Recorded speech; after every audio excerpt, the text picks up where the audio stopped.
Namaskar. I'm Harpreet Kaur and I welcome you all to a live and interactive online training program on digital wellness. This training program is brought to you by Central Institute of Educational Technology in collaboration with Department of Educational Psychology and Foundations of Education NCERT New Delhi. You are watching us live on PM eVidya channels 6 to 12 and also on our YouTube handle NCERT Official. Since it's a training program, you can always participate in the training session with your questions, suggestions, and feedback. Please take down our phone number, which is 8800440559. We also have a specific email ID for you, that is training.helpdesk@ciet.nic.in, and you can always send us your queries on our YouTube handle NCERT Official also. Well, today we are in day one of the training session under the umbrella theme of digital wellness. Day one's topic is digital wellness concept, need, and scope.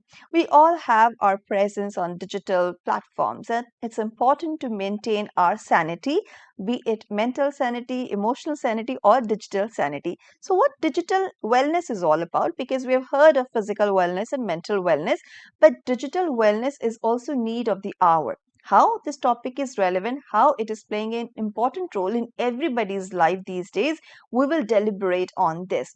And to have a discussion on the same, we are joined by our experts. So please join me in welcoming Dr. Shalini Dixit. She is Associate Professor from Department of Educational Psychology and Foundations of Education NCERT New Delhi.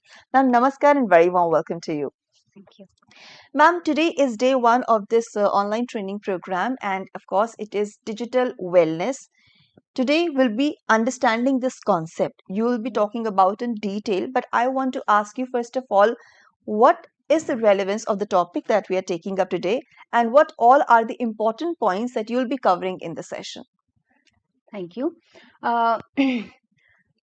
Digital wellness is, it's stemming from the idea that there are two concepts in this. One is digital, the other one is wellness. Okay. And as we all know that in today's life, all of us, every behavior right from morning, the first thing that we do when we get up is to touch our phones. Yes, we So, switch off the yeah. alarm first And of the all last thing that we do is to check on the reels before we go to sleep. before you go to sleep, right? So throughout the day, right from morning till evening, our behavior is mediated by digital devices. True. Many of us, in fact, almost all of us have some or the other form of digital engagement in our work also.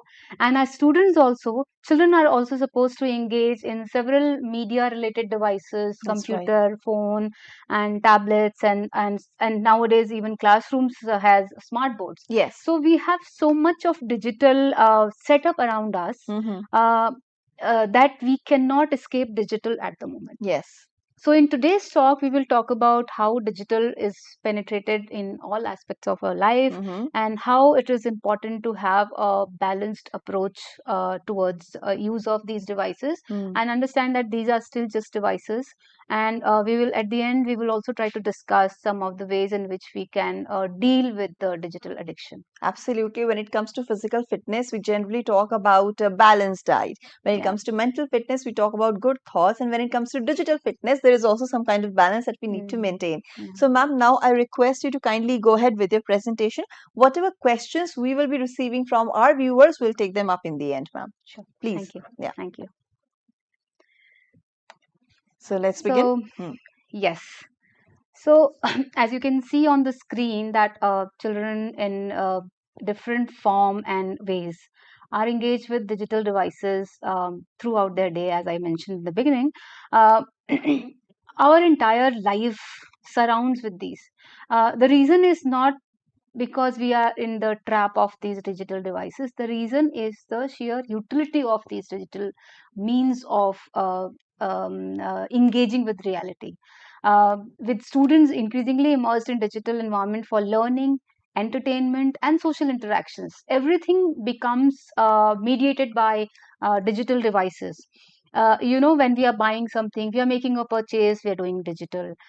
We are engaging in learning, we are doing digital. In fact, both both you, Harmeet, Yes. and myself, are connected with our audience on a digital Through digital mean. mode, yes. So we also recognize that how digital mean is so important, that not just important, it is a very, very powerful tool. It actually um, magnifies and enhances the effectiveness of whatever we do, and our reach and our learning, our perception, our cognition, everything is enhanced and assisted through these devices.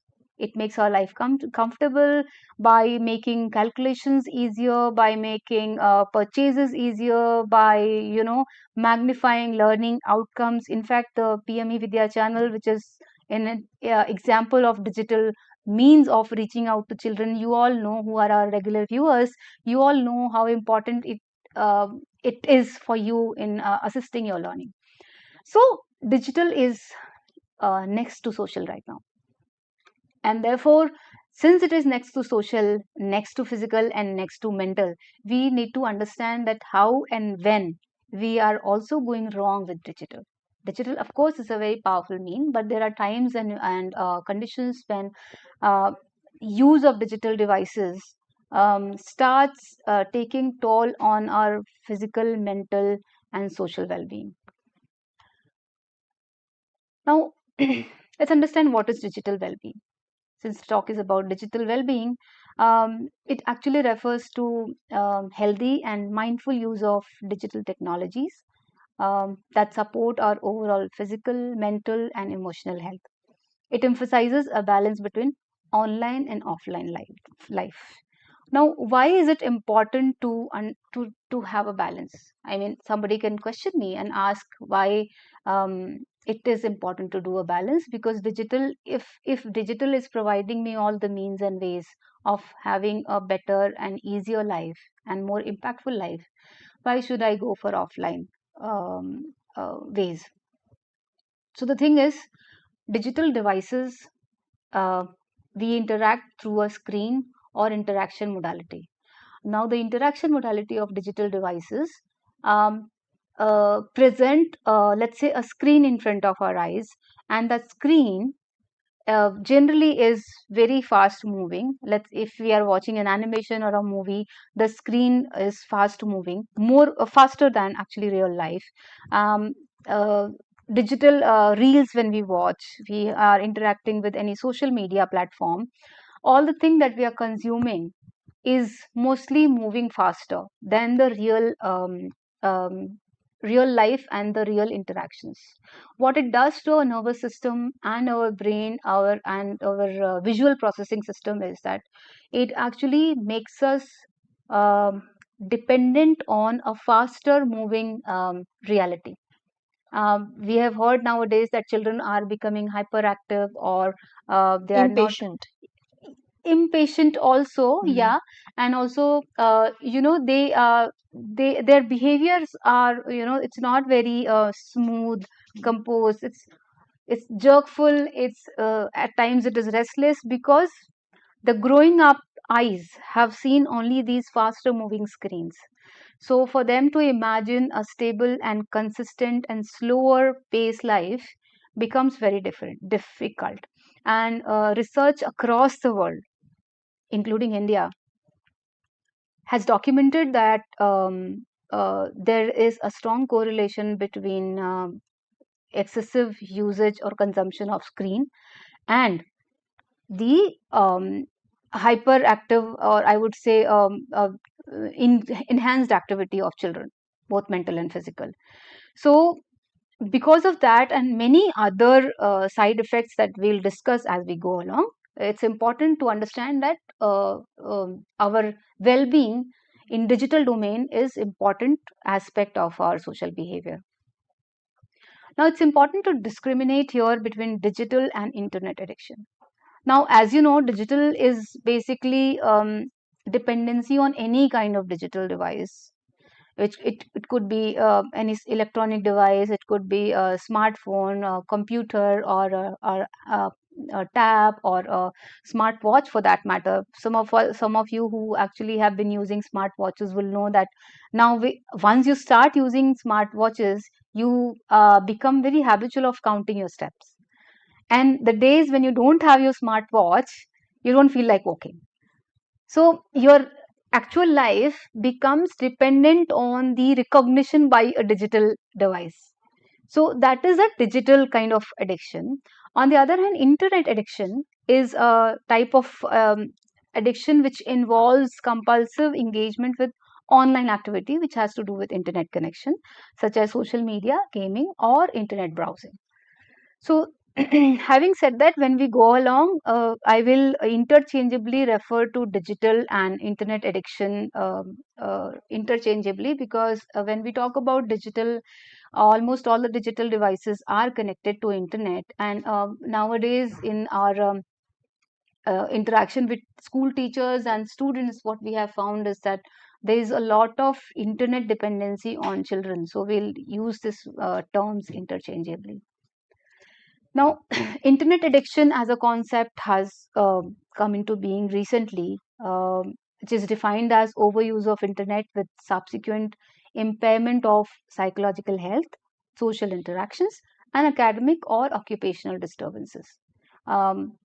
The common point across all these kind of digital addiction, which has to do with internet addiction, is that there is a problematic usage of computer dependent or media dependent devices, which impairs functioning in important life domains. Now, how does the functioning, how does it impact functioning is goes as follows.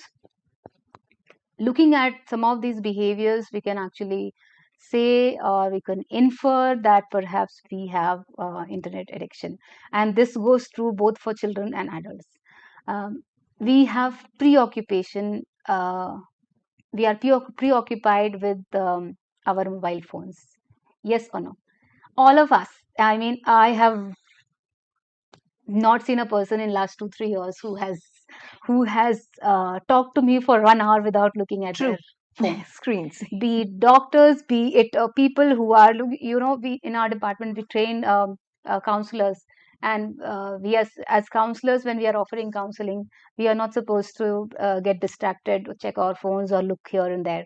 But even there, the mobile phones have penetrated so much that on the name of emergency, there is this idea of emergency which is created in our minds, that if we don't look at phone, something we are going to miss. FOMO, fear of Yes, missing out. exactly. So this FOMO, the idea that we are missing on something if we don't look at our phones for some time, has been has been inserted in our psyche, Yeah. in our mindset, and in our behavior, that we start glorifying the idea that he or she is very prompt in responding WhatsApp messages. It has become equivalent to being dependable. Oh, yes. And at workplace, if you respond to an email after 12 o'clock in the You night, you considered are as rude. considered as Rude or Yeah. careless. Yeah. So if you don't look at your phone and devices in your times when you should be spending in your personal work, that is, as you said, it is not very dependable. But if somebody is synced with their phones and system throughout the 24 hours, they are considered to be very dependable and important. And there is one more thing which I particularly don't like. These days, people have stopped helping others in terms of giving them or communicating to them what they're asking about. Like if you have any problem and you're looking for a solution, and so let's say if I come to you, they tell me, where is this place? People won't guide you to the place. They'll say, why don't you just Google it? Because Yeah. these days it has become a norm that why are you even asking for help? Do it yourself, which I guess is Yeah. also one of the barriers in communication. Correct. And that is one of the drawbacks or limitation which actually devices have created, that we are supposed to be independent. We become so independent that to order vegetables also we dependent Yes. on our devices, and we don't know who are the neighbors who could tell us Personal touch has been totally yes, finished. a good Yeah. resource or something. So yes, that is very important. Thank you for pointing that out. Then we have excessive use of phones, and we are talking about the indicators of internet addiction. We, of course, we have discussed it, so I'll skip it. Then loss of control. we are finding it difficult to limit our phone usage. I think everybody who's listening to me right now can connect with this. That even if we try, okay, from now on, before sleeping, because we have heard these guidelines, and these days these guidelines are very common, these healthy lifestyles and all, where you are supposed to Not not use touch your your phone phones, at not least touch, half an hour before you go yeah, to bed. before you go to bed, and also after you wake up, avoid Yeah. usage of phone. Yes.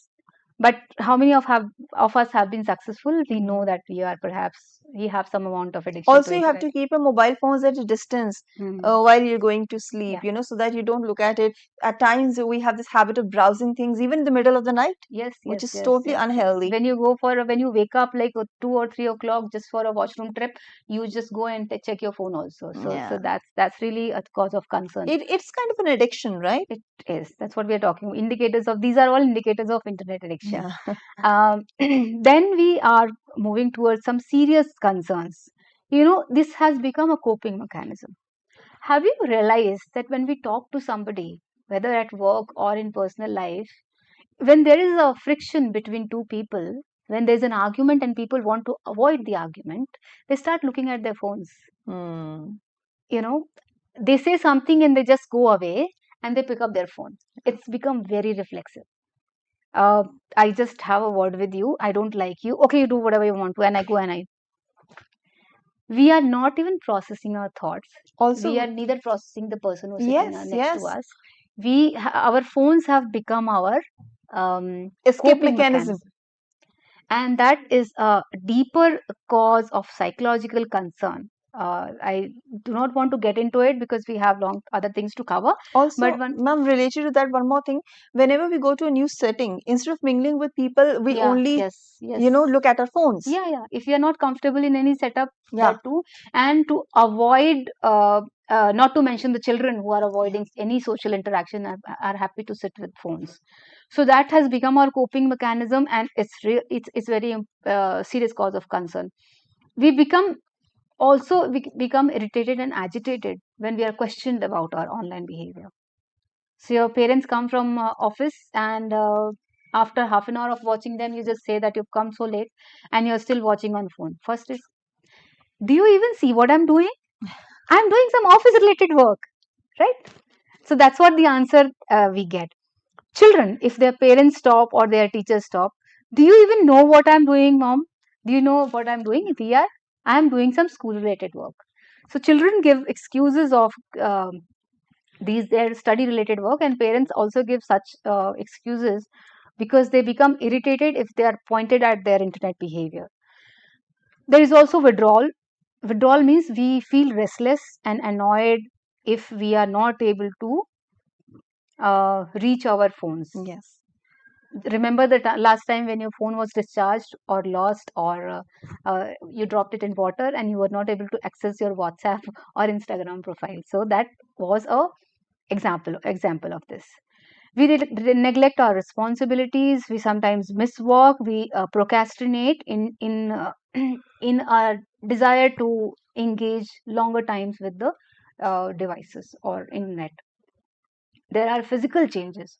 Have you noticed this hunch which is Oh, created? yes. There is this kind of bending down, a C kind of shape which is created, and there is a hunch that you can Our feel at posture the is back. getting Yeah, affected. our Yes. posture is uniformly getting affected. Yes. You look at people in social media, or even people who are celebrities. If you look at them, you'll easily recognize the what kind of posture is caused by excessive Yes.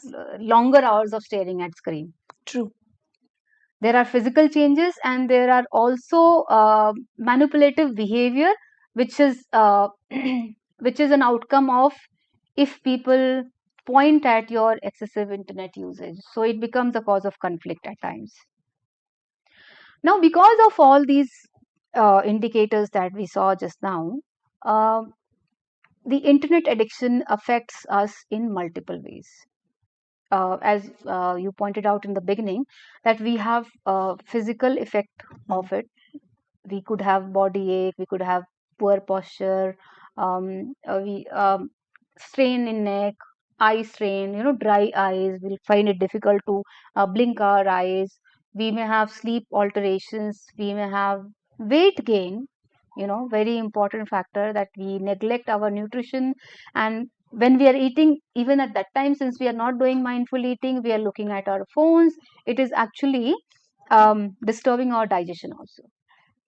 So in that way, there are physical impacts, there is emotional and behavioral effect. We have depression, anxiety, dishonesty. The example that I gave you of teachers, parents, students, everybody is engaged in this.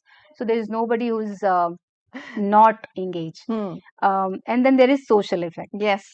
Social effect means, an example that we just discussed, that people do not interact with each other or their neighbors or their people around them. They are hyper independent and they try to do everything by themselves, which is actually resulting in more and more distancing of the people with each other. In fact, sometimes it's personal, but sometimes it's too professional also, because we're compelled to work on the phone all the time. Like you said, we are connected through our audiences, through this digital medium only. And then we have to look for the questions, we have to look continuously on our screens to get the messages, and you're also presenting a PPT. I think, but we can still try to avoid it, because we are paying the price for it as well. Correct. There are ways to address these things. We can. It's not about completely abstaining from using devices, but it's about balanced use. Balanced use, right? The outcome and example of these kind of internet addiction is all visible in poor academic performance of children. It's a very common concern, Harmeet, that we get complaint from parents, especially generally children get mobile phones for their academic work, especially after COVID. Yes. When children have received phones for their academic work, and then every second parent, or perhaps every parent, will come and say that he keeps staring at phone and he doesn't want to engage in academic activities. He tells or she tells that they are studying, but actually they are browsing or doing some other activity. And parental controls here, they play a very important role, Correct. They are important measure, but not all the parents are educated enough to understand the applications and their usage. Now let's see some common form of internet addiction. One is social media addiction, you all know, and social media addiction is actually driven by this FOMO that we discussed, that fear of missing out, and because we keep on going again and again and checking our social media accounts, thinking that we are missing on something. Or how many likes are we getting? What kind of comments are we receiving? Correct.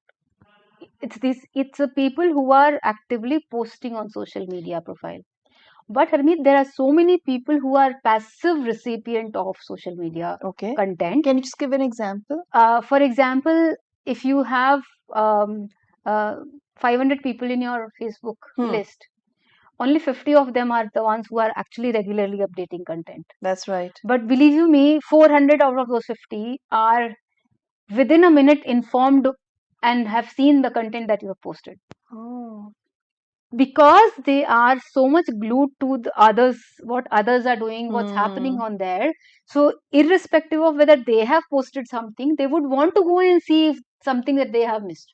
They will neither like your profile post, or they will, or the content that you put, nor they will comment to it, but they will again, the fear of missing out. They want to consume everything that is there. Yes, so they are the silent watcher, and this kind of user is the largest on the internet, who are the silent consumer of the material. So that is where the FOMO comes out, that you are missing out something. Yes. Then you have gaming addiction, which is largely common in students and youngsters. Of course, there are some adults also who engage in gaming behavior, but children are largely affected by gaming, internet gaming disorders.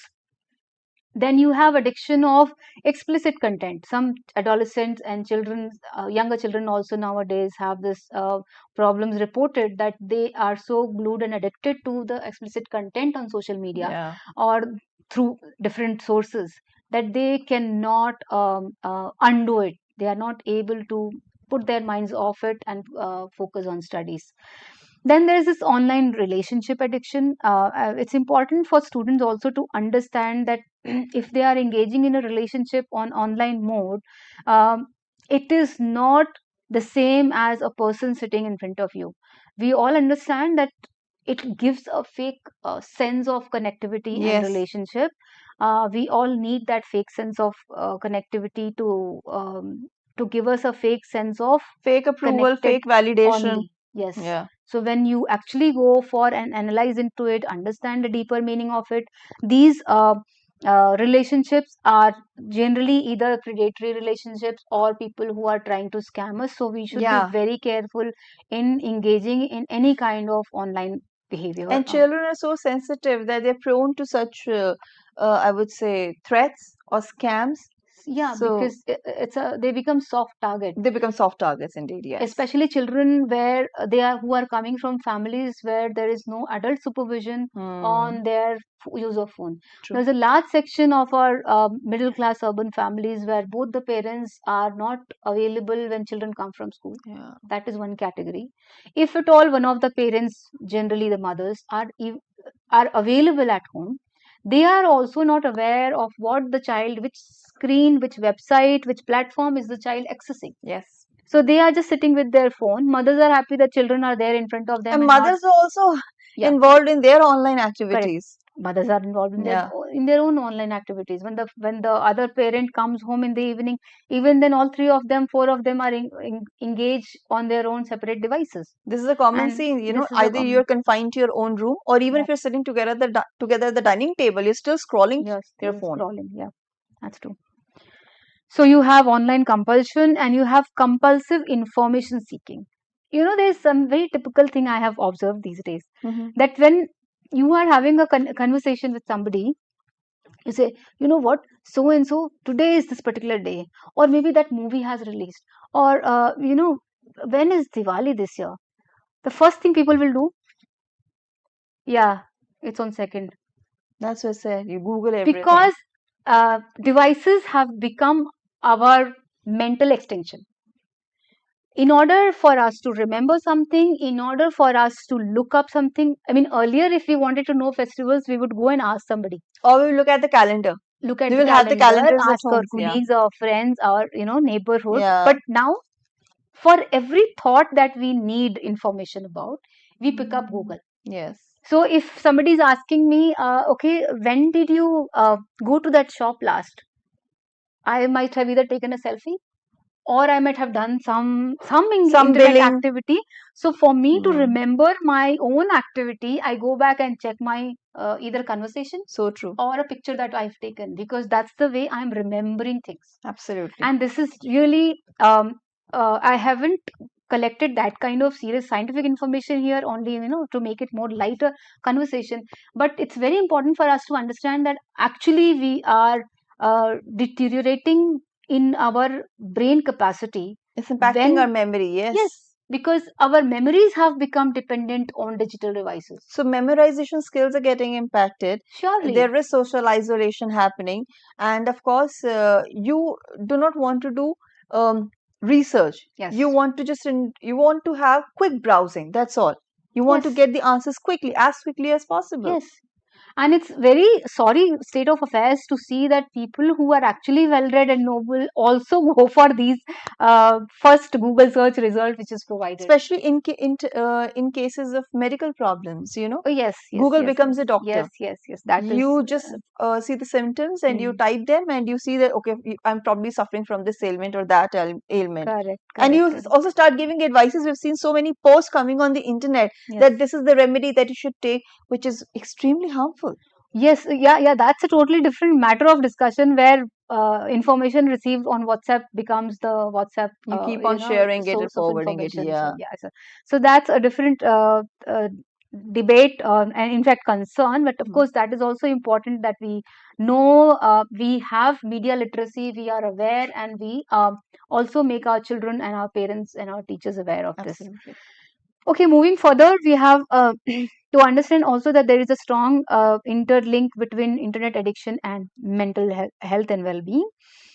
Internet addiction and co-occurrence of mental health disorders have been very frequently reported these days. Children become restless and over-responsive and isolated and over-concerned. reporting some of these problems that I've listed here. For example, depression, anxiety, ADHD, substance You abuse. just mentioned the word, ma'am, over responsive. What does that mean? I'm using the word over responsive because I have a slight concern in using the attention deficit and hyperactive disorder as a disorder, because there are some Indian authors and writings who have actually mentioned that ADHD should be rethought as a nomenclature. So over responsive means children respond in a very magnifying way, shouting, screaming, and They reacting. overreact? Um, Overreaction, yes, but also a louder reaction. Louder means more animated reaction. Have you seen these 2, 3, 4-year-old children talking in a Doraemon language? Yes. Or in you can see a child and you can tell which cartoon show the child is watching. Yeah. It's very easy to looking at their language to figure out. They're getting influenced easily. Yes, they they try start to laughing. imitate the characters. They think that they can be those characters in real life Yes, too. they laugh like these characters, and Yes. some of these are very inappropriate language and gestures which are floated on TV channels and YouTube for more financial productivity, but our children are consuming it mindlessly. So it becomes a norm for them to behave in that manner. So be it a reaction interaction with their parents, the kind of words they are using, the kind of responses they are giving to each other, and in fact sometimes also the apathy that they are learning, that they are not responsive to something, is also learned through media. That their parents are saying something, and since they have seen a Japanese or Chinese or some other a child, what is that child called, Shinchan. Yeah. So if you see a child like that who's becoming a norm because you are watching that child for 2, 3 hours at a stretch, then you also start reacting to your parents and your elders like that. And then, now that's neither culturally nor socially an adequate or right response to people around you. But children are adopting it. So that's why I use the word over responsive and sometimes also under responsive. Okay, so although these addictions are given here, I've listed, but professional evaluations are also done these days, and it's important to do that evaluation before classifying any of these disorders in these with these names. Now, having discussed about mental health, it's important to also talk about the cybercrime, about which we briefly discussed that you could be a subject of predatory attacks and phishing and such things. But increasingly, children are becoming the victims of different kinds of cybercrimes. Not to mention adults are becoming the victims of these financial frauds and all those things. But children, especially when basic use of media, phone and social media platforms, or engaging in any kind of purchase, it's very important to practice utmost care and caution, because of all the popular stories that we know. I don't want to get into that, but it's important to understand that there are all sort of channels and rackets which are operating on the social media to actually take advantage of people who are using it. So you could see human trafficking. You could also see trade of illegal substance, and also financial transactions that we see. Some examples of online offenses are listed here. Hacking, as we all know, that we are having people with fake social media profiles and identities. We have identity theft and phishing. People are pretending to be somebody else and take advantage of that social media profile. Cyber attacking, cyber stalking, online harassment, these are all topics which deserve a separate discussion on themselves. So I'm not getting into them, but yeah, it's important to mention and understand that um, digital or cyber hygiene and cyber caution is important part of digital well-being. So we should be careful about these things also. Now, the common form of internet addictions that we see in children is social media. That's why I'm using this word more frequently than actually in other scenarios one should do. Social media, online gaming, peer influence, and easy accessibility and lack of supervision. All these concerns are actually surrounding children. Fear of missing out, as we discussed, boredom and lack of alternative. Because in urban setups and the situations where both the parents are working or not available, or they are themselves subject to internet addiction, children do not have much alternatives to engage with. They escape from reality, and uh, they start using internet as their coping mechanisms. So uh, there are also cases of children who are from either broken families or Yes. children who are from disturbed families using internet or mobile phones as a coping mechanism to relieve their suffering. And these are the actually children who are more susceptible to any kind of cybercrime also. Obviously, because when you look for approval and validation outside of your homes Yeah. and your trusted ones, Yeah. you are susceptible to Correct. these threats. Correct. Then there are factors which contribute to these kind of internet and digital addiction. There are factors which are operating at family level, factors which are operating at school level and peer level, and factors which are actually related to your physiological or brain related reasons. At home, children spend more time generally, and that is the place where most of the value system can be fostered also along with other places. So when there is an easy access to phone and uninterrupted permission to use phone, children become very easily comfortable with different ways of using the phones. It is not surprising to find nowadays that even a 1-year-old who has not learned to hold toys, they know how to swipe. True. And you will find parents very proudly sharing this with their relatives and others, that the child has already learned how to swipe. Children, when you give them a hard surface or a photo to do something, they try to magnify these. These For are them, very commonly reported things because that's the modality they're learning. For them, it has become one of the developmental milestones, I guess. Yes. Unfortunately. Yes. How to dial a number. Yeah. How to click photographs. And whether you give them or not, they all know that there is something called YouTube on phone. Oh yes. Children, They recognize the icons. Yeah. Yes. They click on the same very icon, they know how to play the videos. Correct. When there is a high parental involvement with the technology, children also very easily adopt it. And there's one more thing, this obsession of taking the best of pictures and posting before, not without editing them or using the filters. So everybody wants to look good at their best. They do not want to accept the reality. They have this sense that they're not good enough. Right. And they do not have the confidence to accept themselves as they really are. Right. It is hitting their confidence. We hardly absorb things as they are. Yeah. Be it the reality outside or reality inside. You look at people when you go to a tourist site or any social place where you are visiting. People hardly notice what is there. The moment they will reach, before they reach, they have their camera phones ready. And they're not going to look at the photographs ever again. So actually, they don't even visit the place. Yeah. Because when they go, they are busy taking pictures. And when they come back, they don't have time to look at those pictures because they have to click new pictures. Yeah.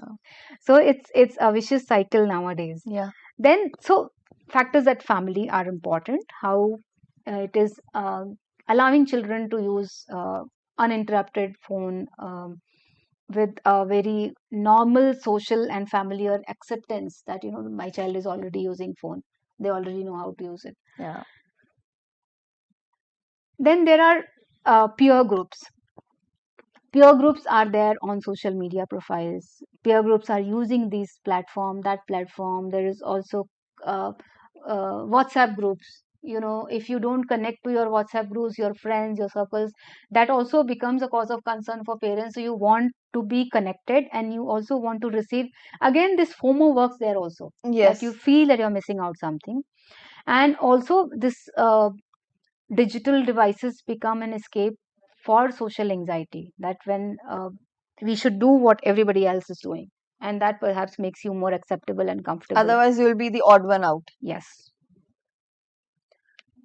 Further, there are also some biological reasons. So use of phone use of phone actually gives us more space, and it releases some of these neural hormones, chemicals, which actually make us feel good.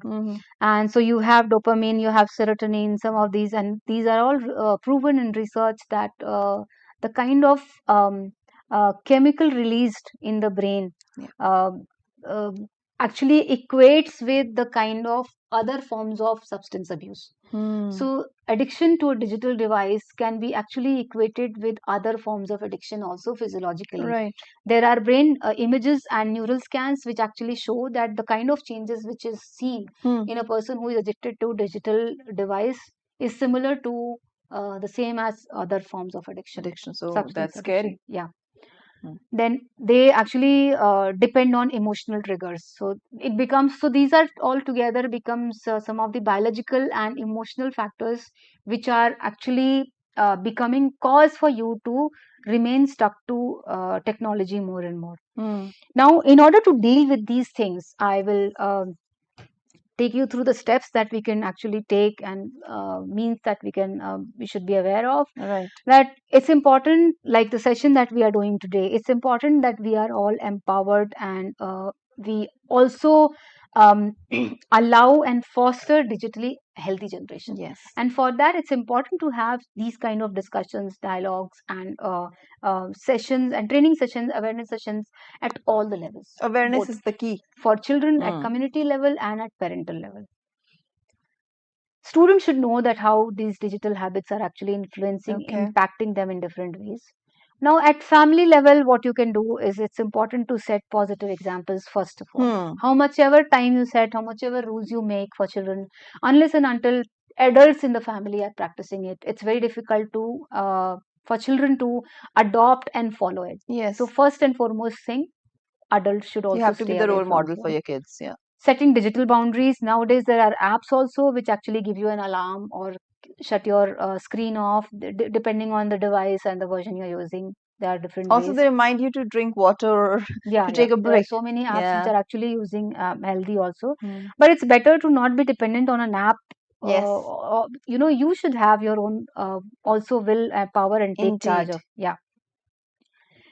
At the same time, it's also important to have alternatives. Children are glued to phones and other devices because the kind of stimulation and neural kick that they provide, it's not easy to get in other things around them. So what is it that we can do as family, as school, that children get that kind of comfort and engagement, Yeah. so And that that they do not. warmth and confidence. Yes.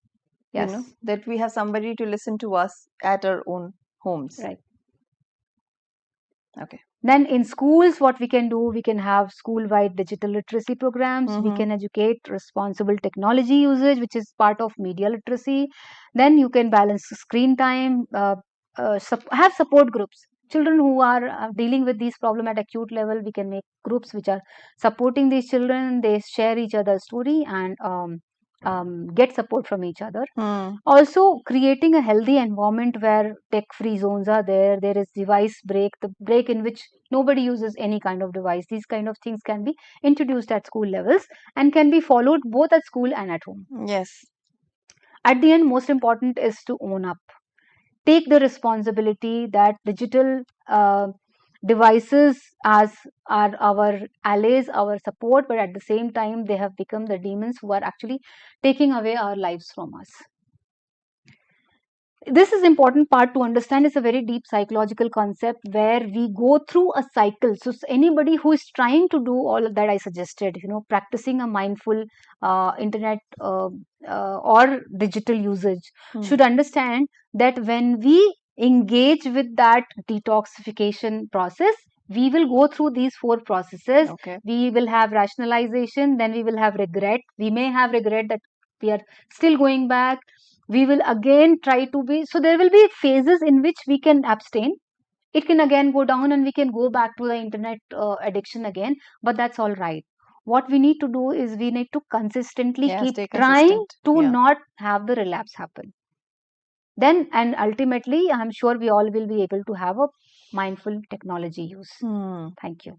Thank you so much, ma'am, for delivering that presentation on digital wellness concept, need, and scope. It was indeed delightful, though I do not have many questions because you have already answered my question, and we have received a lot of messages from our viewers. But as always, I request you all to kindly not, mark your attendance and ask relevant questions. So there is only one question that I would like to ask you before we wind up. What do you think are the emerging trends and technologies that will shape the future of digital wellness, and how can individuals prepare for these changes? Well, Are they going to be apps once again? well, actually, it's the artificial intelligence which is going to actually Okay. shape our our future and our life and our All right. minds. And there are researchers models which are being developed actually, which is interrogating if AI will one day have self concept. Self concept is a very deep psychological construct which only individuals have, Hmm. humans have.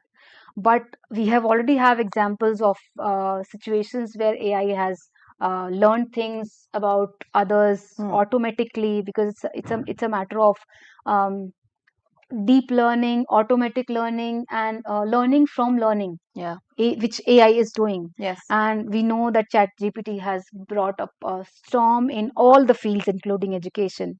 I think everything has its pros and cons, but we have to focus on the positive ones. Yes. And we can definitely manage the consumption of the content. We just need to be Yes, mindful. but in the case when AI is becoming more and more disposable and more useful, Hmm. um, the question now is whether humans will have value in most of the jobs Yes. and occupations. But I'm sure that new opportunities will be created. Let's stay positive, Yes, because we all know that though there are virtual labs, but they can never replace teachers. yes, AI is going to be there, but it can never replace the values that skilled people correct, possess, correct, and correct, their correct. importance in our lives. So Yeah, thank you so much, Dr. Shalini, for your wonderful thank contribution to you. the session. There was a lot actually, that you discuss, and there's a lot that you can question. But since we do not have enough time, but I'm sure that whatever um, topics you touched upon, whatever things you've shared with us, they have laid the foundation for the days to follow. And I'm sure in the days to come, we will discuss many more things. So, my dear viewers, that was our online training session on digital wellness.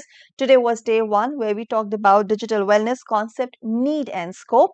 And it's a training program. So, let me tell you that you can participate in the assessment, which will happen on the last day of the training session. That's on day 5.